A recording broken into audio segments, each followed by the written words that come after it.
ಮೊನ್ನೆ ಯಾರೋ ಕಾಂಗ್ರೆಸ್ MLC ಹೇಳ್ತಾ ಇದ್ದ, ಎಲೆಕ್ಷನ್ ಮಾಡಿದ್ರೆ 40 ಸೀಟು ಬರಲ್ಲ ನಮ್ದು ಅಂತ. 40 ಸೀಟು ಬರಲ್ಲ, ಆ ಪರಿಸ್ಥಿತಿ ಇದೆ ಇವತ್ತು ಕರ್ನಾಟಕದಲ್ಲಿ. ಅಷ್ಟು ದುರಾಡಳಿತ. ಕಾಂಗ್ರೆಸ್ ಕಾರ್ಯಕರ್ತರಿಗೆ 3 ನಯ ಪೈಸದ ಬೆಲೆ ಇಲ್ಲ.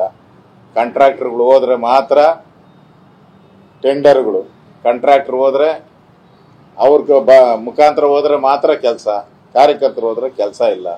ಇವತ್ತು PWD ಅಲ್ಲಿ ಯಾವುದೋ ಒಂದು ವಿಡಿಯೋ ಬಂದಿದೆಯಂತಲ್ಲಪ್ಪ, ಯಾದಗಿರಿ, PWD ಮಿನಿಸ್ಟರ್ ಯಾದಗಿರಿಯಲ್ಲಿ 24% ಕೊಡ್ಬೇಕಂದ್ರೆ 29% ಒಬ್ಬರಿಗೆ. ಇನ್ನು junior engineer, AEE, executive engineer, chief engineer ಅವರೆಲ್ಲ ಸೇರಿದ್ರೆ 60% ಆಗುತ್ತೆ. ಅದಕ್ಕೆ ಕರೆಕ್ಟ್ ಫಿಟ್ 60%. ಸಾಕ್ಷಿ ಕೇಳ್ತಾ ಇದ್ರಲ್ಲ, ಸಾಕ್ಷಿ ಕೊಡಿ DK ಶಿವಕುಮಾರ್, ಸಾಕ್ಷಿ ಕೊಡಿ ಅಂತ ಯಾವಾಗೂ ಕೇಳ್ತಾರೆ. ನಾವು 60%ಗೆ ನೋಡಿ ಸಾಕ್ಷಿ ಆಯ್ತಲ್ಲ. ಅಧಿಕಾರಿನೇ ಹೇಳಿರೋದು 29% ಕೊಡಬೇಕು ಅಂತ, ಅಧಿಕಾರಿನೇ ಹೇಳಿರೋದು. ಸರ್ಕಾರಕ್ಕೆ ಮಂತ್ರಿಗೆ 29% ಕೊಡಬೇಕು ಅಂತ ಹೇಳಿದ್ದಾರೆ. ಇನ್ನು ಇದಕ್ಕಿಂತ ಸಾಕ್ಷಿ ಏನ್ ಬೇಕು? 60% ದುಡ್ಡು ಹೊಡಿತಿರಲ್ಲ ಕಮಿಷನ್, ಇದೇ ಮೇನ್ ಸಾಕ್ಷಿ.